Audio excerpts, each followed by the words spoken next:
Private, are you ready to create a new character? Do you want just the right miniature to bring that character to life on the table in your favorite virtual tabletop? Why, you're so sad you make me want to scream, Private. Well, let me tell you about the Hero Forge. You already know that Hero Forge helps you build custom miniatures with a mountain of individual pieces and options to choose from. You already know that you can print them in a range of plastics and metals. You already know that you can get your miniature printed or professionally painted in full color. Or I should say you should know all this, because otherwise I'm wasting my time with you, you lily-livered piece of crap. But did you also know that you can use the photo booth feature to create portraits and tokens for your miniatures? It's true. I've never made something so beautiful and cute before. I've been doing it for years. My current character's a goblin bard, and his token depicts him scream singing with all of his tiny mind. Now look at it and down and give me 20 if you don't think it's astounding. Sir, yes, sir. Visit heroforge.com/RPGBot and build your miniatures today.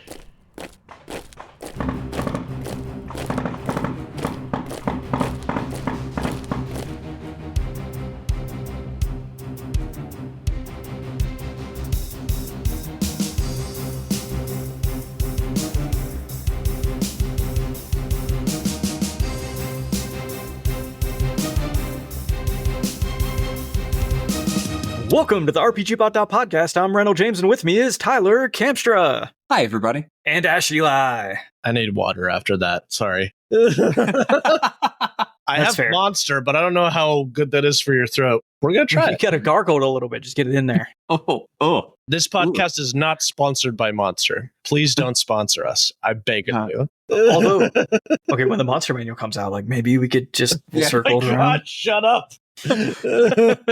I'm just saying. You know what? Just There's saying. a link to Monster Energy drinks in the show notes. How about that? Go click it now.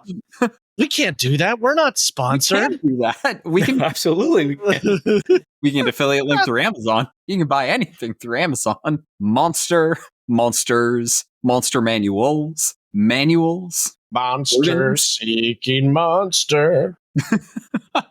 What are we doing? I don't know. Apparently capitalism. Yeah. Well, we have to lead every episode with capitalism because that's how we keep doing that. And hey, folks at home, we appreciate you clicking the links. Yeah. Let's talk about DnD 2024, also known as DnD. Capitalism necessitated this book. Capitalism edition.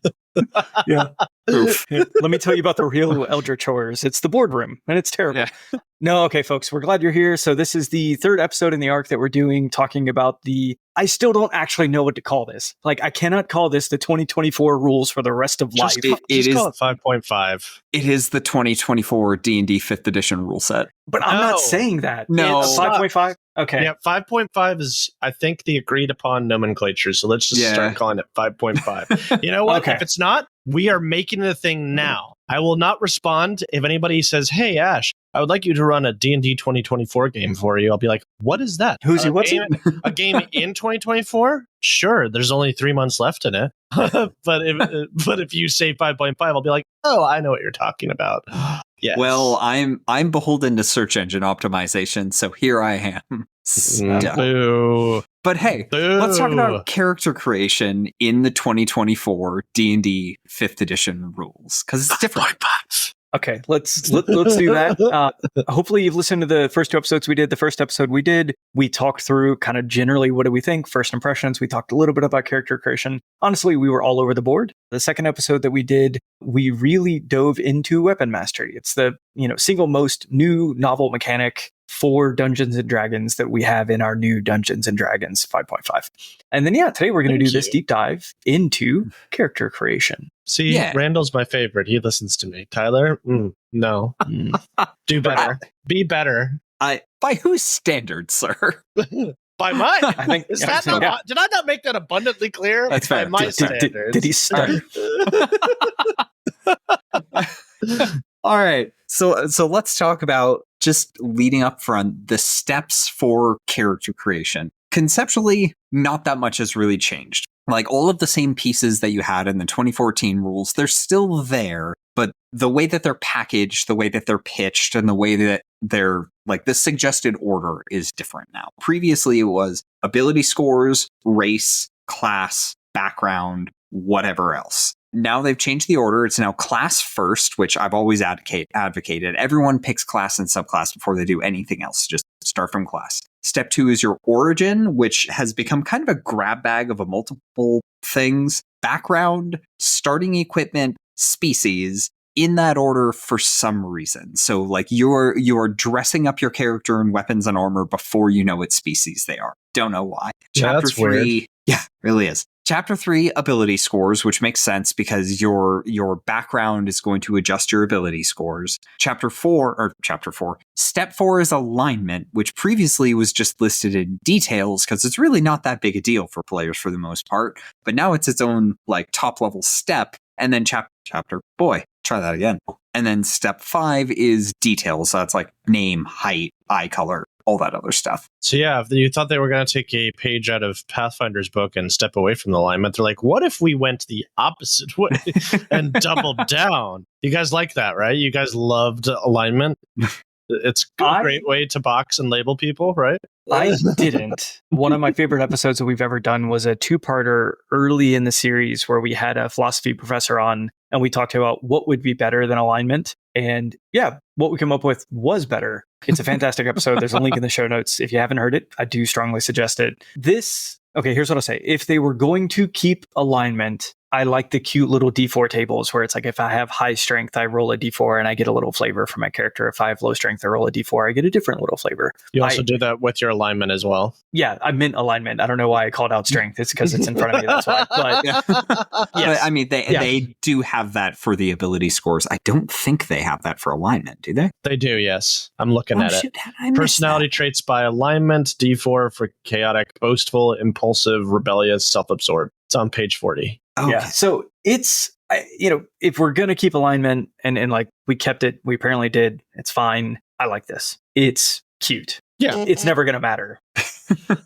Yeah. Okay. I like that little table. Like giving some other descriptive words than like lawful and neutral. I think that's going to give people a lot of tools to work with to really understand what the alignments mean, because what they mean has always been hotly contested and fiercely debated and all that. So, having some synonyms to throw in there seems nice. Yeah, it turns out when you categorize people as good and evil, there's a little bit of a sticking point when it comes to the definition of those terms. Evil by whose standards?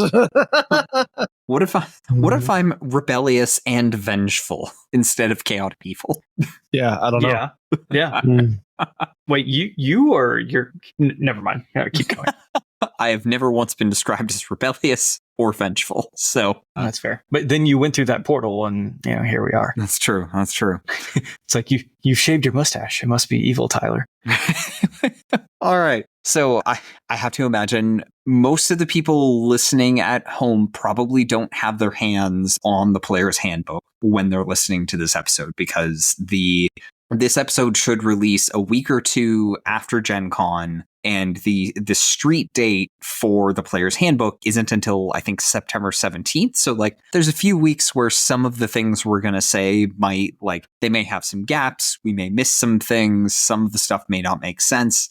We're doing our best to try and keep up. Let's look at classes first. So, it's the same classes you know and love from the 2014 player's handbook. Artificer did not make it. Conceptually, yeah, I know. Conceptually, the classes really haven't changed all that much. The subclasses have been moved to level 3, all of them. And the level 1 and 2 features have been changed a bit. So there's more decision points on a lot of classes. There's more flexibility. You're not locked into a playstyle at level 1 by your subclass quite as often. But other than that, things are pretty similar. Yeah, one thing I'll say that it's a small addition. I like all these little small additions they do in the character creation process. So on page 33, under choose a class, they actually put complexity on the table of the different classes as well as their primary ability scores, which is nice. And then it also has their likes, just a one-word sort of thing that describes the class. So barbarian, battle, they like battle. Their primary ability is strength, and their complexity is average.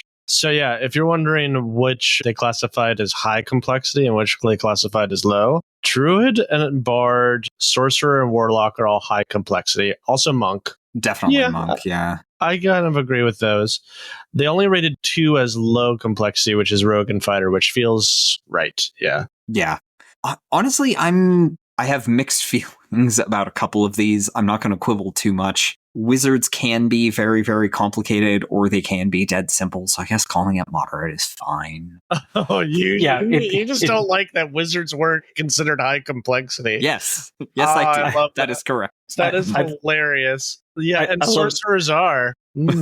Yeah, Well, they should have had just multiple entries, just like low, medium, high, and then people are like, "What? How is this helping me make any decision ever? You've made this completely useless." Let me ask complexity floor, complexity ceiling.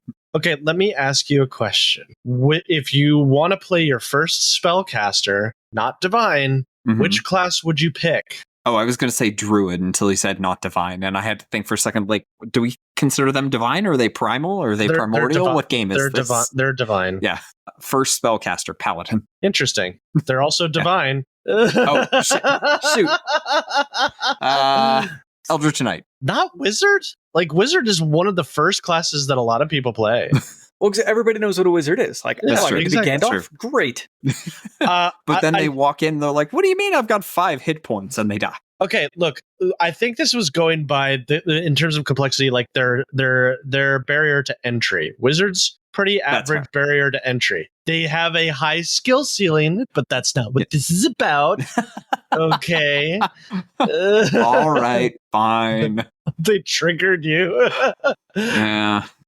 So we talked a little bit about subclasses. It's worth saying also, compared to the 2014 Player's Handbook, each of the classes have 4 subclasses. And wildly, compared to the 2014 Handbook, most of those subclasses aren't hot garbage. That's true. Only there's some only of a them. couple. Yeah, only a couple really bad ones. Well, no, but it sincerely is great. So Yeah. a lot of the subclasses are going to feel familiar. They may be from the Player's Handbook. They could have come in from Tasha's. Some of them are brand new and pretty cool. And of course, right, there's going to be a pecking order, and there are some at the bottom of that pecking order. They brought in some of the Tasha subclasses, and they're more or less unchanged. So if you liked the Tasha subclasses and you find them in the book, you can pretty much guarantee that they are exactly the way that you remember them. If it's anything else, that's probably changed. So Yeah. But probably for the better. maybe sometimes. Meh. Let's not go into the twin spell debacle again. Okay, yeah, that's fair. Actually, rip the entire sorcerer out of your book, and then we can keep going. Okay. The cleric also got a haircut somewhere in here. Also, Rangers bad again. Sorry, Rangers. I am well. Okay, they nerfed some of your favorite Rangers, but the floor for Rangers feels higher too, so that's good news. Yeah, the floor on Rangers is so much higher. There's some. God, we should just do an entire episode on the new Ranger. Let's just do that. Yeah, no, Like, I mean, people have thoughts, but here's what I'm going to say. Better than 2014 Ranger. Oh God, so much better. Yeah. But that is a low bar. Worse than the Tasha's Ranger. So if you liked Tasha's Ranger, you're going to be pretty disappointed. Sorry. I'm going to say maybe. Whoa. Nah, I'm going to say definitely. Okay. Well, I will have here's the good news. I will have this debate with you. There is a class guide right now on RPGBOT.net. You can go click it right now, and you can get all of Tyler's spicy hot takes. Yeah. Okay. All right. So classes, subclasses, those are a thing. So backgrounds. Backgrounds got the most significant rework of the entire character creation process. Okay. Before you describe what we have here, I just want to set the tone for when I was first learning to play 5th edition D&D, and I was working with both RPGBOT.net and RPGBOT.person. RPGBOT.person, incredible. I didn't know that picking a background was a meaningful part of character creation. I just missed it. I completely missed it, and I thought it was part of the fluff. And then at some point, Tyler was like, "No, I mean, you should read that section." And then I did. But I say that to say the fact that now it is in fact meaningful. Cool. Yeah. I haven't used none of my players have used backgrounds in any of their characters for the longest time. It's usually like, I'll just be like, pick 2 skill proficiencies and we'll call it a day. We'll skip the rigmarole. Yeah, because the problem that I had with backgrounds was that in the 2014 rules, they were just there for you to sort of get ideas for characters. But a lot of players come in already having an idea or a character concept for their player, and then they have to find a background that fits that theme and also find something that fits the proficiencies and stuff that they're looking for. And it doesn't work. I would say this is better, but I can see, I can already tell this is going to be controversial. Absolutely. Yeah. Mm-hmm. Okay. So 2014 backgrounds, just super fast recap the rules. Randall kind of hit on it. So you get 2 skills, you get 2 proficiencies among tools, vehicles, languages, like 2 of any of those 3, and then some starting equipment, and then a feature, which was almost 100% of the time couch surfing of some variety. So 2014 backgrounds, largely homogenous. Mostly people just customize them, call it whatever you want, ignore the feature, take the proficiencies like Ash has been doing. 100% normal. In the 2024 rules, they're very different. Now they're very important. Each background will list 3 ability scores. So as an example, the scribe background lists dexterity, intelligence, wisdom. You have the choice of a +2 in one of those and a +1 in any other, or +1 to all 3. That is where you get your ability score increases at level 1. It's no longer coming from your race. Now it comes from your background. So the ability score options on your background now become super, super important. In addition, you do still get 2 skill proficiencies. You'll get 1 tool proficiency, no vehicles, no languages. It is always 1 and it is always a tool. You'll also get some starting equipment and you'll get an origin feat. So the combination of ability scores, skills, and an origin feat becomes very, very important for building your character. Okay, so why shouldn't people do what Ash described they were doing previously? I'm going to pick my 3 favorite ability scores and I'm going to take +2 in one, +1 in another, or +1 in all 3. I'm going to pick my favorite origin feat, a skill proficiency, and a tool proficiency that makes me happy. I think you could do that. Like if your DM is fine with it, I see no reason why that can't work. Making a custom origin, but just baseline, that's not the way the system is supposed to work.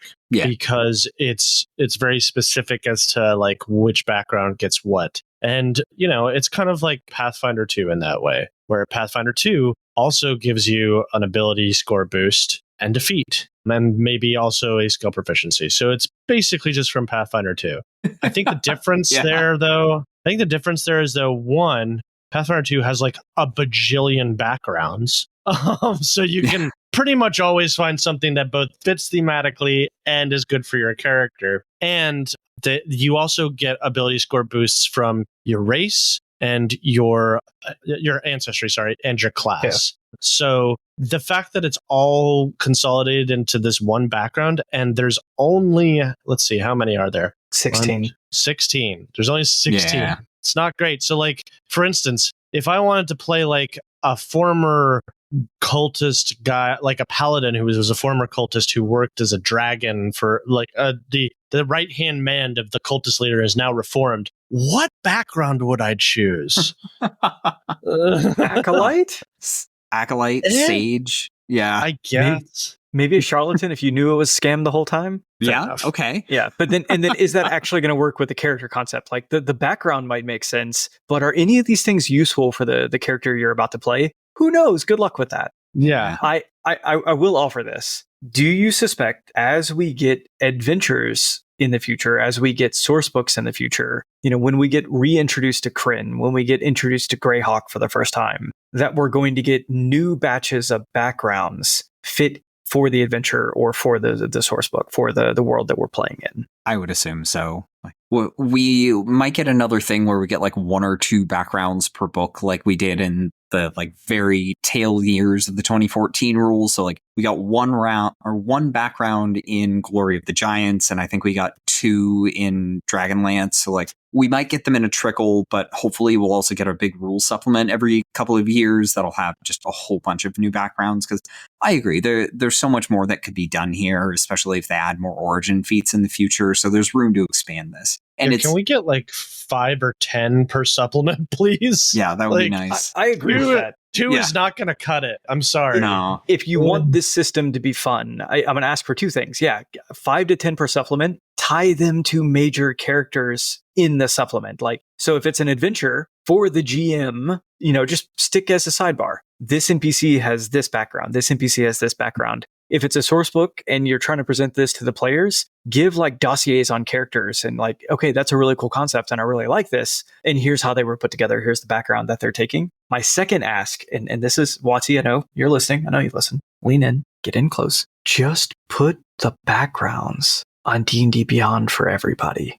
They won't do that. Nah. Yeah, they won't do that. This ain't Pathfinder. We don't put stuff on Archives of Nethys for free. But like, the thing I'm not going to do, if I'm a player, I'm not going to buy a source book just to get the 5 to 10 backgrounds. Yeah. And so what I'm going to do is ignore the background system. And I'm just going to go to my DM, Ash, and I'm going to say, Ash, I'm just taking the things that make sense for me. And then all of this was a waste. You have found the main problem with the way WotC has chosen to run D&D.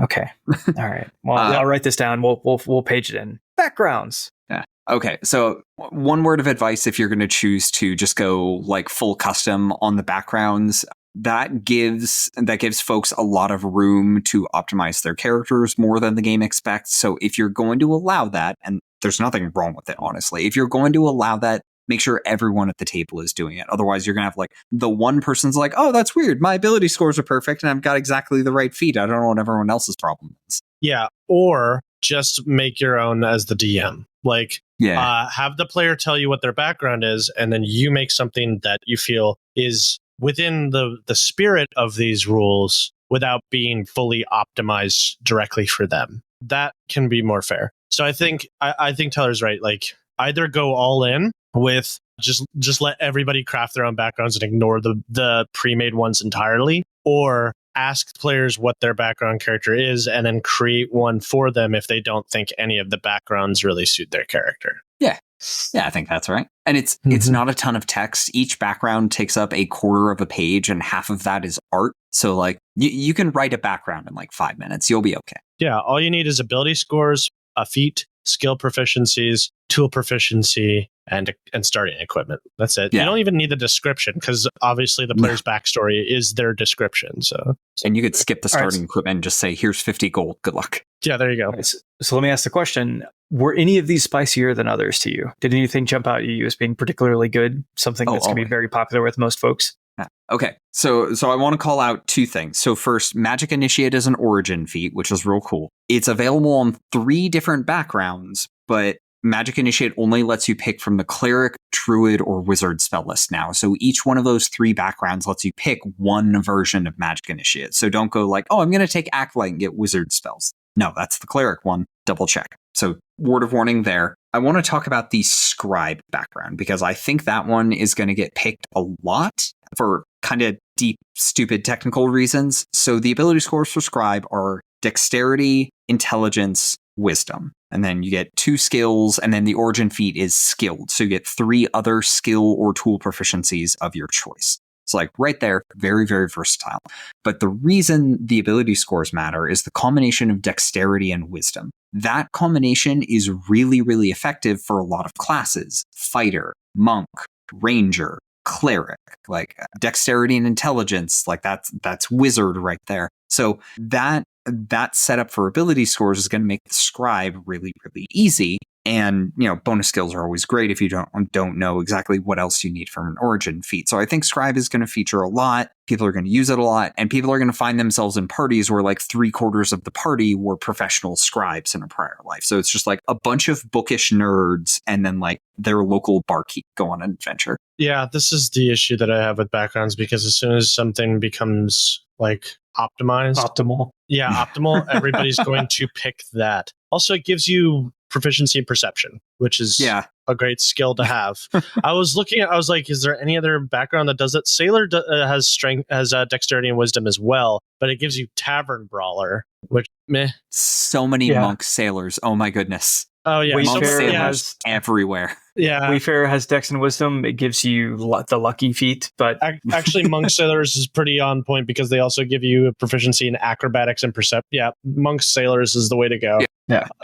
Of course, you're gonna have your obligatory fighter soldier because obviously. Yeah, it's. I like the impetus to do this because again, it worked really well in Pathfinder 2. But again, the reason it worked for Pathfinder 2 was there's a bajillion of them, and they all give something different. There's not a lot that like double up in terms of feats that give you, and so you can get some really interesting niche feats for whatever build you're trying to go for. Obviously, there are better backgrounds than others, but there's some fun ones. And again, they give you more boosts in your class and your ancestry, so it balances out. Yeah. Cool. All right. Well, let's go ahead and talk about species. So races no more. We're no longer talking about races. Races are out. In 5.5, we're talking species. I hate it. I hate the word. I just don't. I don't like it. Yeah. Here's what I'll say. Yeah, I agree. I don't like it. We have beaten this species to death. Species? Because singular species. You got a yes and. Yeah. We've beaten the species to extinction. Okay. Species? No, anyway. Okay. We don't like it. Talking about? We have to live with it now. Cool. Yeah. Have subspecies? No. Yes. Yes, int. Wait, you just said two different things. Okay, so I'm going to point the both of you to the elf on page 190 of the player's handbook, and I'm going to have you look at the bottom left corner of the page at a little table titled Elven Lineages. Oh, so elves are special. Got it. No, I'm also going to have you look at gnome on the right page and look at their feature gnomish lineage. I don't. For tiefling, fiendish legacies. I don't see gnomish lineage. It's first column, bottom paragraph. Gotcha. Bold italic text. Yeah. So they're no longer called subraces. It's now called lineage, and it's a feature of the race. Like, they're no longer using the term subrace. I remember this being a huge point of confusion when 5e was young. Like, the first 2 to 3, maybe 4 years, a lot of new players came in and said, I want to play an elf, but do I play an elf? Do I play a wood elf? Or do I play a high elf? And we so many times on Reddit had to explain to people, like, the subrace is additive. You get the subrace in addition to stuff you get for being an elf. Like, that distinction was confusing for a lot of people, so I understand why they reworked it. So I don't think this solves the problem. By the way, I think people are going to find it a little less confusing because it just says, hey, you have this feature called Elven Lineage, pick a lineage from the table. Or you have Gnomish Lineage, pick rock gnome or forest gnome, and you get whatever's listed under that. So it's a sub-bullet of the feature, so I think it's explained a little better. Hey, Watsy, where are my dwarven lineages? Why you got to do that to my buddies, the dwarves? I want to pick on this a little bit. One, you're pointing out lineage, and you're not wrong. Tieflings have fiendish legacies instead of lineages. So we're still not being completely consistent. Two, why didn't gnomes get a table just because the data they wanted to give you doesn't fit in a table? I think so. Okay. All right. It's fine. I'm not angry. Elves and tieflings, it's basically just extra innate spellcasting. I will say, I think the big winners here are tieflings in terms of redesign. I like that they differentiated the different legacies, I guess they're calling it, very well. Not only in their abilities, but also in how they're depicted. Like, they have depictions of each of the 3 different legacies, and they all look radically different from one another. And I like that. That's cool. Remember how in the 2014 Player's Handbook, the official description of tieflings said that their skin always came in shades of red, and then the official art was a purple tiefling? Mm-hmm. That's a shade of red, right? I don't think it is. It is not. Heard it both ways. Yeah. The official art has a blue, gray, pink, purple, green, red, and different shade of blue tieflings. So just all colors of the rainbow. Tiefling. They're like Yoshis. Okay. Oh my God, they are. Never mind. There's a riding Yoshi's joke somewhere in here. We're gonna keep going right past it. Yeah. I guess we didn't highlight this. So for the classes, we talked about what was in compared to the 2014 handbook. We do have a few additional species compared to the races that we started in 2014 with. The races? Is that what you said? The races? It is actually what I said, yes. Yeah. They're off to the races. Man, talk about a redesign of orcs, by the way. Yeah. Previously, the orcs were just these big, hulking, brutish type of things, and now they're kind of cool nomads. Yeah, they're nomads. Yeah. It's very cool. I like it, honestly. Okay, so new species. Okay, so first off, half elf, half orc, gone. No longer in the player's handbook. Now we have full orcs, which, of course, why weren't they in there 20 years ago? And Goliaths. So, orcs, because, it makes sense for them to be in there considering how long they've been in the game, and Goliaths because they've been a crowd favorite since 3.5. So, and then we also got Azamar. Oh, that's right. I keep forgetting that they're there. I keep wanting them to stop existing. And we have Dragonborn as well. I mean, they were in the 2014. Yeah. Gotcha. Yeah. Why do you not want Azamar? Excuse you. I'm kidding. Are you celestial Azamar racist? No, Also, mechanically, they're Azamar actually really cool. I like them a lot. Azamar get so many features. Yeah. It's insane. Yeah, and their celestial, their transformation thing, you pick which version you get every time you transform now. So huge upgrade for them. Yeah, you know what radiant necrotic damage feature much more heavily in the game, so their damage resistances are going to be real good now. I'm noticing that there are no Aarakocra in this. There are no Aarakocra. There are no flying races in the 2024 Player's Handbook. Wait, so Azamar? Oh, they can fly. Well, yeah, level 3 wings. Temporarily. Yeah. One flying race in the 2024 rules. Dragonborn can fly for 10 minutes starting at level 5. So there's two flying species no races in the 2024 rules. No more at level 1, at least. There you go. Okay. And the druids also, right? Yeah. I guess these species will get the ability to fly before druids get the ability to fly. Yeah. Okay. Cool. Yeah. All right. I think we species ready to talk about feats. Let me hit humans real quick because they got a couple of changes that are easy to miss. They've suffered enough. Okay. They really haven't. So they just variant human. All humans are variant human. So you get a feat, you get a skill. In addition, since everybody gets a feat now, so that's no longer quite as special. They get a second origin feat at level 1. But in addition, you also get heroic inspiration every day when you finish a long rest. You wake up, you have inspiration. Go forth. And that's kind of... Also, you can choose to be small as a human, which is neat. Aren't you just a halfling then? No, well, I mean, they're short humans. They're humans with dwarfism. So, see yourself in the game. There you go. No, that's fair. But I just I don't know. I know. Halflings have always been advertised as just short humans. Maybe they just yet another reason why halflings better. Yeah, just another reason why halflings just should go away. Go away. Small humans have less hair on their feet. I think that's one of the key distinguishing factors. We have factors. gnomes. You're not Lord of the Rings. Stop it. We have gnomes. We're good. We don't need halflings. I think what I'm hearing is halflings and gnomes need to have a knife fight and see which race gets to remain in the canon. Oh, it's going to be Absolutely gnomes. Absolutely. I love me a gnome. Me too. Okay. Gnomes are superior to halflings. I will start a race war over this. All right. Sorry, a species war. Yeah, thank you. Halfling.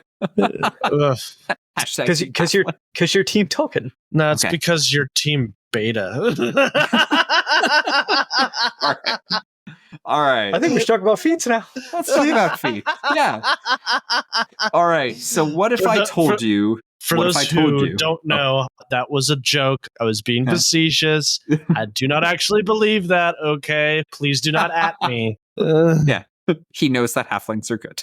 Yeah. No, that's not the part he was joking about. Keep going now. Yeah, that's not what I was talking about. He meant what he said. Okay. Mm-hmm. All right. Feats. So what if I told you there were 3-ish types of feats? No, it's 3. It's just 3. No, it's what do you mean 3-ish? Yeah. Don't do this. I had it. So there's origin feats. Those are the ones you can get at level 1. Okay, any other time that you get a feat, you can choose an origin feat, but usually other feats are going to be more powerful. Type 2 is general feats. So these are the ones you're going to pick most of the time when you get an ability score increase. So these are most of the ones you know from 2014 are here. So Polearm Master, Sharpshooter, Great Weapon Master, etc. So the key distinguishing factor I want to call out here, your origin feats, you can take a level 1 and they have no prerequisites. Mm-hmm. Your general feats always will have a prerequisite. So you might say that it's general feats and ancestry feats. Pathfinder 2, is that you? Is that you, Pathfinder 2?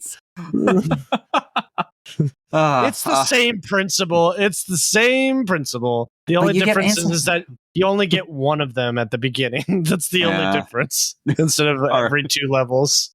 Okay, so general feats are type 2. Type 3 is epic boons, so you can start taking these at level 19. And then if you make it to level 20 and then keep playing every, I think it's 30,000 experience, you can get another epic boon. Epic boons are cool. We'll talk about them in a minute. And then the mysterious 3rd and a half, 4th type is fighting styles, because fighting styles are feats. Ooh. Okay. All right. Fine. I understand now. They're not a general feat. You can only take them if you have the fighting style feature. So like wizard can't take fighting style dueling unless you multi-class, but like they are technically a feat. WotC was organizing their office and weren't sure where to put fighting styles. And somebody said, I don't know, stick them over there with the pile of feats. Well, we got fighting and shit in Tasha's, so they were kind of already there. Kinda. Okay, I get it. Yeah, so It's some fine. feats that you might be used to and we're looking forward to taking again, they're now origin feats. So pick the right background. So those are alert. Oh no. I know everybody loves alert. Crafter, healer, lucky. Randall, I'm so sorry. Magic initiate, as Tyler mentioned, musician, savage attacker, skilled, tavern brawler, and tough. Yep. Let's see. So a couple of those got nerfed. So alert is no longer +5 to advantage. It's now just advantage on initiative. You mean +5 to initiative? What did I say? Plus five to advantage. I'm like, that's incredible. Whenever I roll advantage, I also roll a +5. Ooh, pretty great. So alert is now just advantage on initiative plus some other things. What else did we list on there? Oh, lucky is no longer a reroll. It gives you advantage. Like you have to declare beforehand. Yeah, so it's not nearly as powerful. Otherwise, it would be too good as an origin feat and everyone would take it. Fair enough. Why couldn't they have like miniature lucky? Like lucky and luckier? Yeah. Yes. I mean, or there's like still if time. you take this feat again, it's a different feat now. Congratulations. I don't know. Okay. Luckier. You get additional luck charges equal to your highest ability modifier. I don't know. All right. Okay. So general feats. These are most of the feats that you're going to take. And in the 2024 rules, it is very likely that a lot of characters will always take feats and never take just +2 to an ability score. Part of the reason for that is general feats now also come with a +1 ability score increase, which makes it a lot easier to fit into the build because you don't have to be like, do I have to be on the math or do I get to use my thing that's fun?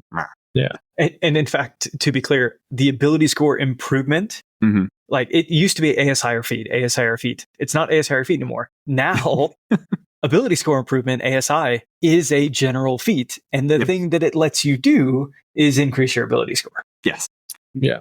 So let's see. The ability score increases are super important on your feats. You need to look at those when you're considering your feats because it's not just pick whatever ability score you want, add +1. Every feat will list specific ability scores that you can choose from to increase. So like looking at an example, elemental adept, increase your intelligence, wisdom, or charisma by 1. Defensive duelist, increase your dexterity by 1. So there are restrictions on like what feats make sense based on what ability scores you're building around. So like dexterity-based martials and strength-based martials have very different options. Casters, almost all of the casting feats will let you increase intelligence, wisdom, or charisma, your choice. There are very, very few feats which let you do whatever you want. The only one I can think of is skill expert. And this is going to have some weird impacts for like Hexblade builds where you're used to building around just charisma for all my things. Because all of those martial feats that you might be used to taking from the 2014 rules, now they increase either your strength or your dexterity. So it's like, okay, my charisma can sit at 16 and I can get these cool feats, or I can take feats intended for a caster-focused build. So you're going to have to rethink how a lot of the powerful builds from the 2014 builds or from the 2014 rules work. Or you take the ASI to get the +2 to charisma and forego the feat altogether, but make it up later. Yeah, this is both a blessing and a curse because on the one hand, it is nice that you can just pick a feat and not lose out on the fundamental math. But it does mean that before, where you could make some really weird, crazy builds or Gish-like characters and stuff like that, you can't really do that as much anymore. It's more restrictive and less flexible because now you have to think about, well, this is going to increase a ability score that I don't really need. So I can't really take that. Yeah. Yeah, like if you wanted to, I'm trying to think of like a good example. Hexagon. Yeah. So things are going to change there. It's going to take a little while to work out all of the new like super powerful builds, but we've already got class handbooks on the site. We've already got subclass feature breakdowns. So like we're hard at work. We're doing the work for you. We're figuring out what works. As of the day that we're recording this, I figured out how to add charisma to damage 3 times as a warlock, which is neat. I don't think they meant for me to do that, and I did it anyway. Here we are. Yeah. So yeah, feats are going to be different. All right, epic boons, real quick. We're not going to spend a lot of time here because most players won't spend a lot of time here. So they also give you a +1 ability score increase, but epic boons, importantly, let you raise your ability score to 30, which means like if you hit level 20, you keep playing, you keep getting XP, you can keep getting epic boons, you can keep increasing your ability scores, and you can eventually get them to 30. So a lot of high-level features that used to be just like level 20 feature, here's +5 to something. They've changed that to adding your ability modifier, which like, yeah, it's going to be +5 when you hit level 20. But if you keep advancing, like those features can keep getting better, and that's pretty cool. And also, epic boons are really powerful, so they're really fun. Yeah. Like an example of an epic boon of combat prowess, the first one, increases your strength or dexterity by 1 to a maximum of 30. And you get peerless aim, which is when you miss with an attack roll using a weapon or an unarmed strike, you can hit instead. Once you use this benefit, you can't use it again until the start of your next turn. Not long or short rest. Next turn. Next turn. Yep. Yeah. It's once insane. per round. Yeah. It's going to make... I'm only going to miss once per round anyway. Yeah, it's going to make high level adventures even more insane than they already were, but also kind of fun. It reminds me of mythic levels or mythic tiers from Pathfinder 1, like a very stripped down version of it. But yeah, it's cool. I like it. My favorite interaction with Tyler with this entire book is we were on a car ride together, and I'm reading through, I'm looking at the digital, and I'm like, oh, these epic boons are cool. And Tyler's like, those were already in there. Those were in the 2014 rules. Nobody's ever seen them. I'm not surprised you didn't know they existed. They've been there the whole time. Yeah. They were in the Dungeon Master's Guide as an optional rule. Yeah. And most of them I had a good sucked. chuckle. Yeah. Mm-hmm. So they're good now, and we're glad they're in the player's handbook. Yep. Yeah. All right, let's get into, okay, so I've designed this character. I'm going to build a Hexadin despite all the advice that you've just given me. What mind-blowing twists has WotC offered me to prevent me from multiclassing? Same thing as the 2014 rules, just 13 in the ability scores you care about. Oh. Yeah, that's okay. It. Yeah, everything works exactly how it did in 2014. The features that you get for multiclassing are almost identical. Just double check the table of what you get and you're good to go. Okay, great. Then let's go ahead and move on. I want to talk a little bit about spells and spellcasting. Me too. Tyler, first, what I'd like you to do, I'm so can you tell me every spell that's changed and what significantly changed about it? No, we would be here all night. Well, what did you have planned? You're not doing that. No, I will leave. Fine. All right. Okay, I won't. Just the highlights. Just the highlights. Okay, let's talk about the act of spell casting instead of individual spells. How about that? Does that feel better, Ash? Yes. Okay. So, first big change. Everyone is a ritual caster. Yes, even you, my friend. Even the fighter? If they have a ritual spell prepared, yes. So if you if you as a fighter got here. Okay, I got If you take Magic Initiate Wizard and take Alarm as your first level spell, you have the spell prepared, you can cast it as a ritual. That's all it takes. So no more remembering like, okay, which classes were and were not ritual casters. Basically all the full casters except Sorcerer, I think. I can't remember either. So everyone's a ritual caster. Wizard, once again, the absolute best at ritual casting because wizards can cast any spell in their spellbook, like any ritual spell in their spellbook. They can cast as a ritual. You don't have to have it prepared like everybody else does. Pact of the Tome, no longer the best ritual caster. Wizard Master Race, I'm sure you're very happy. Yeah. Like, look, this was their thing, the utility and the rituals. How dare they share that with Pact of the Tome? You have so much. You have so much. Okay. Just give up one thing. Okay, fine. I gave up caring. Ash, I couldn't hear your fart noises. Tyler was trying to talk over them. Could you? There you go. I will say, Pact of the Tome and the Ritualist feat got nerfed super hard, and like it's actually kind of sad. They only let you get level 1 rituals. Like, why even bother taking them? Then, God.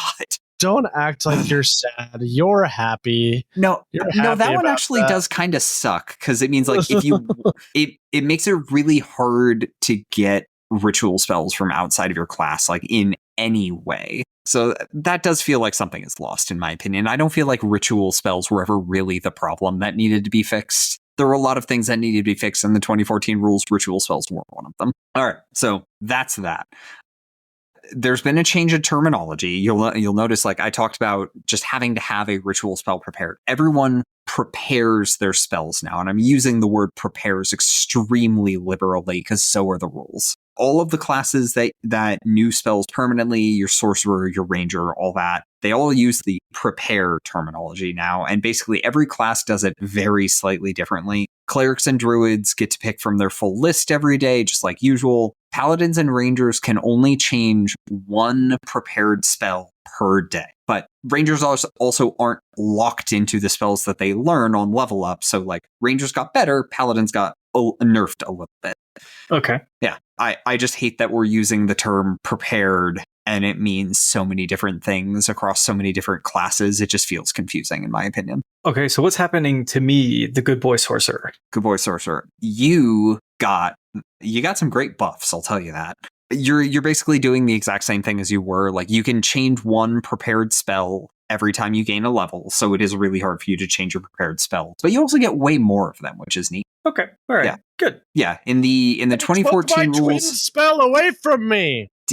But you went from a maximum of 11 spells known to a maximum of 25 spells prepared. So I think you're going to be okay. Yeah, that ain't twin haste. That's true. Let's see. Yeah, we won't hit individual spells. That's going to have to be in text. I'm working on spell list breakdowns. Those will be, I don't know if they'll be ready by the time this gets out. Probably not. They will take a while to write, but they're going to be good. Yeah, but there's a lot of content there. Yeah. One thing that was exciting to see, there was some advice for starting at higher levels. I know we've talked about this in the show, and it's good to see they agree with us. Granted, I think our opinion is probably shared with most of the community. Yeah. Your DM might choose for you to start at a higher level. If folks understand the game, start them at level 3. I was doing that anyway. Yeah. But thank you, Wazzy, for giving me permission. I did see one kind of hot take on the internet, like PF2's approach, just make the game good from level 1. 5e's approach, make levels 1 and 2 a tutorial and make the game good at level 3. It's like, that's kind of a mean way to look at it. But yeah, it's kind of also right. Yeah.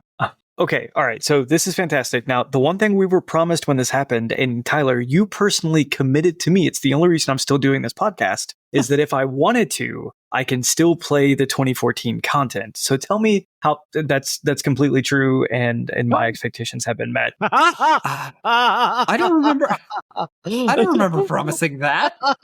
Personally. Who do I look like? Jeremy Crawford? Backwards compatibility? Are you out of your mind?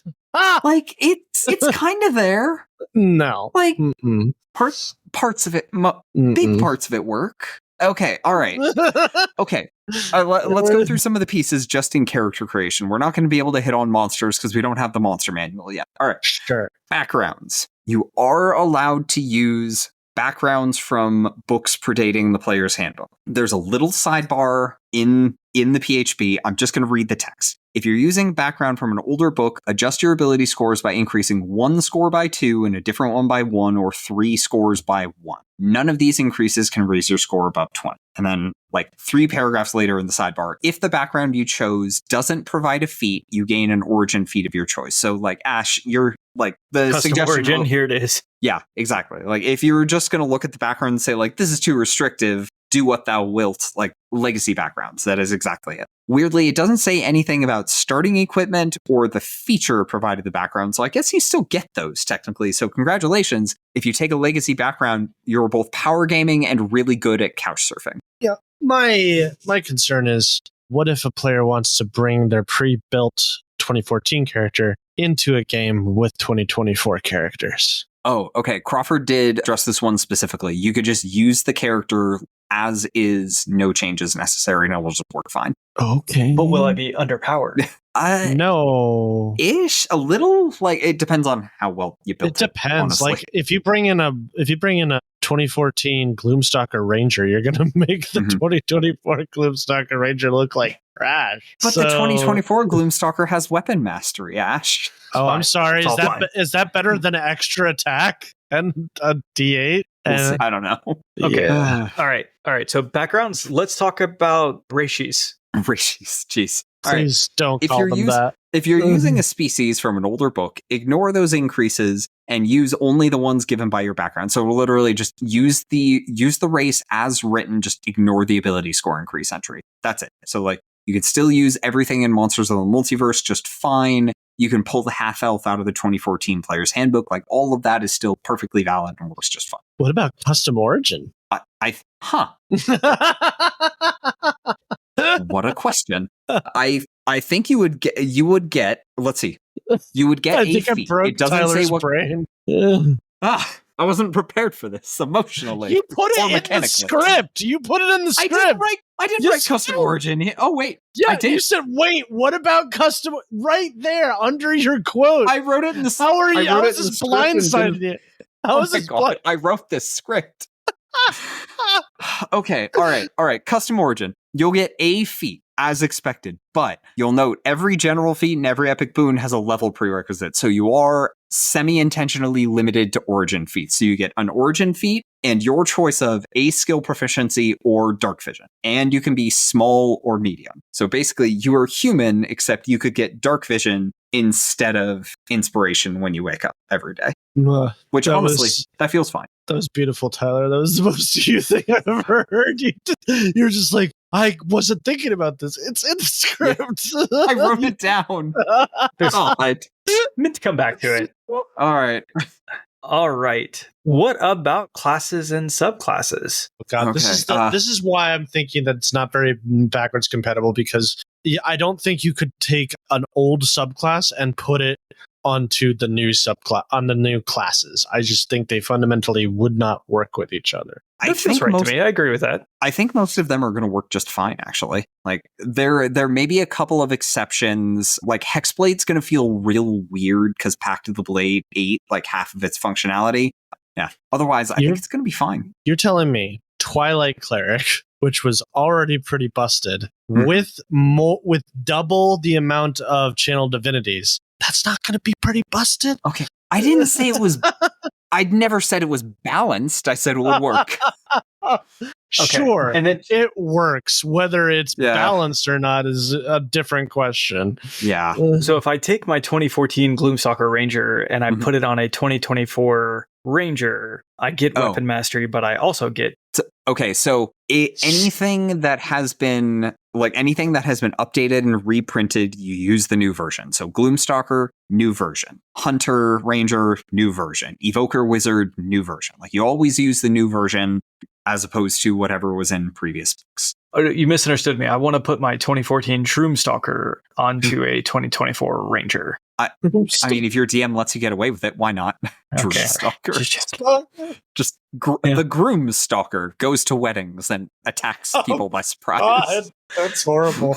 Horrifying. Also, Artificer, I guess, works because there's no Artificer, rules on it. Just bring it in. Run it as is. Oh, if you get any subclass features at levels 1 or 2, you get those at level 3. No further changes. That's it. Okay. Yeah. As far as we know, everything else, you just use it as is unless it has been reprinted. Cool. All right. Well, there you go, folks. So character creation in the in 5.5, 5.5th edition Dungeons and Dragons. Dungeons, the Dragoning, 5.5th edition. Dungeons and Dragons 5e version 2, Electric Boogaloo.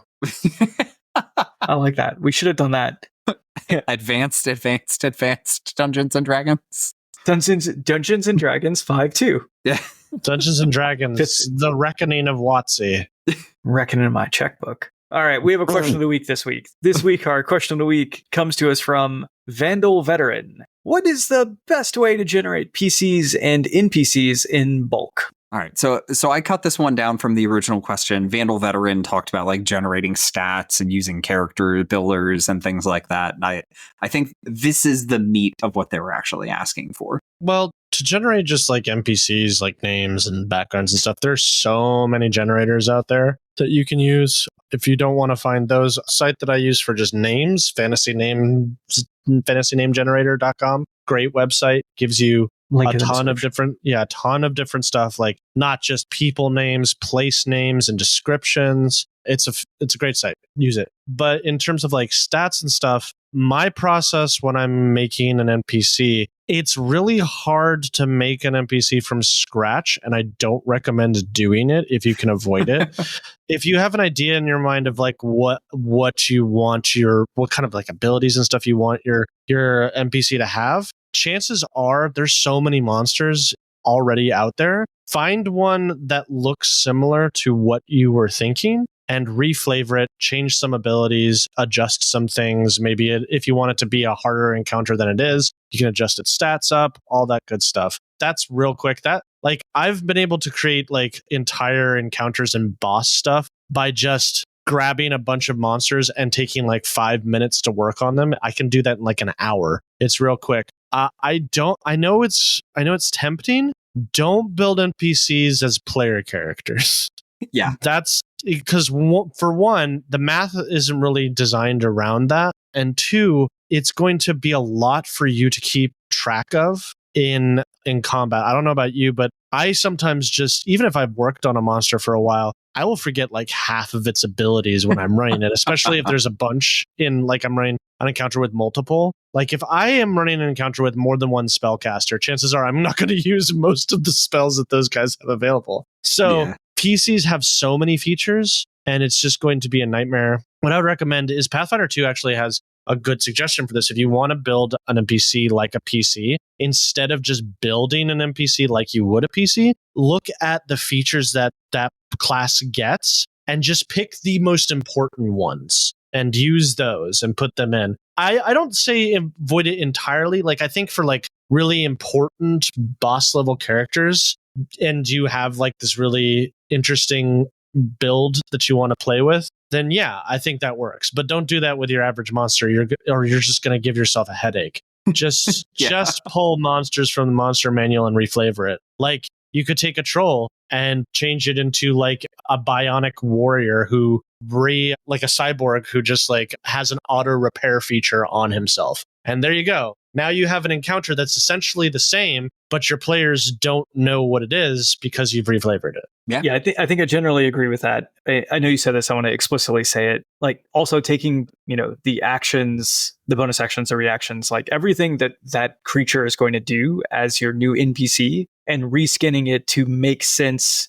So you're using the mechanics that the monster manual gives you, but you're using the flavor based on the NPC that you're trying to present. In particular, there is a great list of human NPCs that covers a reasonable range of levels at the back of the monster manual. And so even reskinning those to be the NPC you actually want to present them with. If you have like the leader of a thieves guild, you could take the bandit captain out of the monster manual and you could just say, okay, I'm going to reskin this. It's a challenge rating 2 creature. I think this really makes sense for just getting a feeling for what kind of skills something's going to have. If you don't expect your players to fight them and vice versa, if you do expect your players to fight them, definitely figuring out, okay, now in that case, what challenge rating am I shooting for? I think at that point, like I need a challenge rating 6 or something between, let's say 6 and 9 for my players. I really like what Ash was saying then. Just fine, go into the monster manual, find appropriate CRs where mechanically you think it'll be fun to play with your characters, and then reskin it in a way that makes sense. Yeah, just to add on to that, like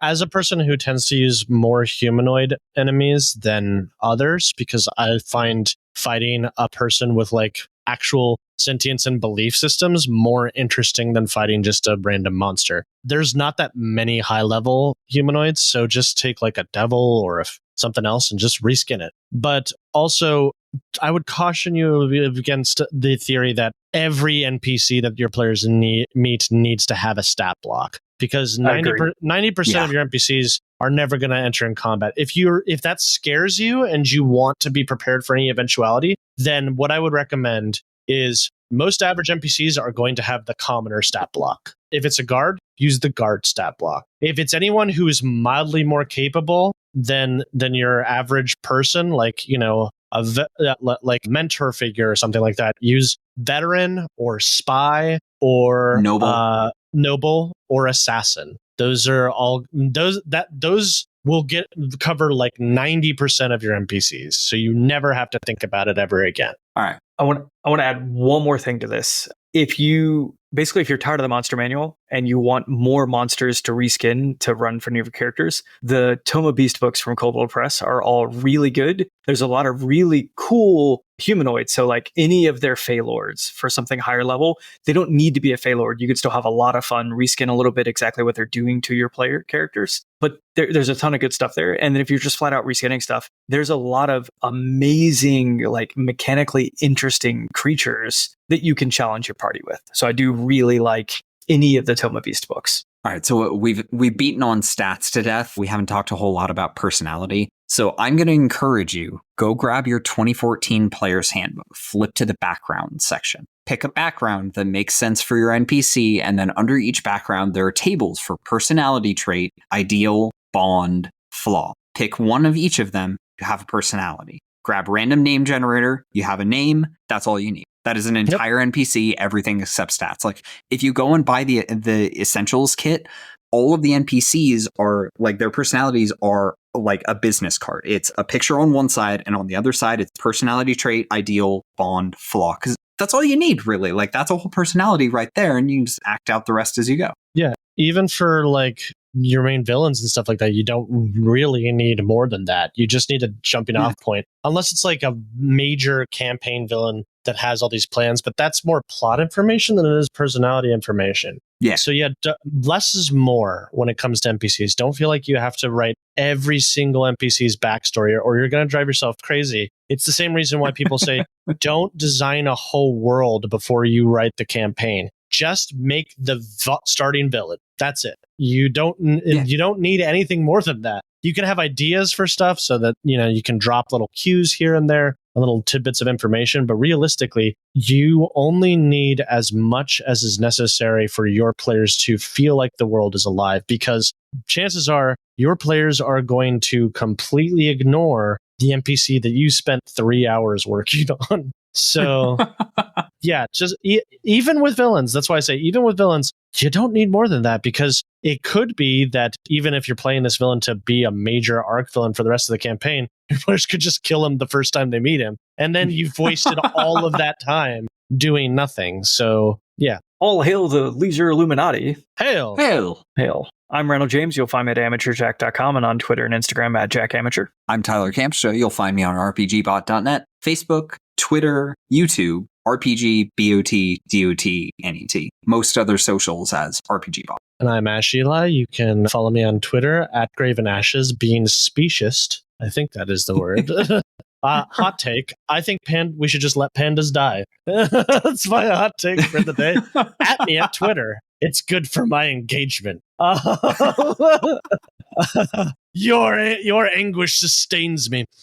But if you want to hire me to run one of your games and continue my persona that is grading, I'm sure, just find me on startplaying.games, link in the description. If you've enjoyed the show, please rate and review us on Apple Podcasts and rate us on Spotify or your favorite podcast app. It's a quick, free way to support the podcast and helps us to reach new listeners. You'll find links in the show notes. You'll find affiliate links for source books and other materials linked in the show notes, as well as on RPGBOT.net. Following these links helps us to make the show happen every week. If your question should be the question of the week next week, please email podcast@RPGBOT.net or message us on Twitter at RPGBOT.Net. Please also consider supporting us on Patreon, where you can find all kinds of great rewards. At any tier, you'll get early access to RPGBOT.content and polls for future content. At our $3 tiers, you'll enjoy your choice of ad-free access to RPGBOT.net or ad-free podcast episodes. You were so close. You were so close. At our $3 tiers, you'll enjoy your choice of ad-free access to RPGBOT.net or ad-free podcast episodes and access to live stream podcast recordings. At our $5 tiers and above, you'll get all of that plus access to RPGBOT.Discord. You'll find us at patreon.com/RPGBOT. Dan, if you could put a fast forward effect on that would be fantastic. It would make him look very impressive. Just speed it up like one of those pharmaceutical commercials. Yeah. Please look. Subscribing to RPGBot might give you internal hemorrhoids or internal hemorrhage, not hemorrhoids. Wait, no, we can't say that. That'll be on the internet. Oh, man.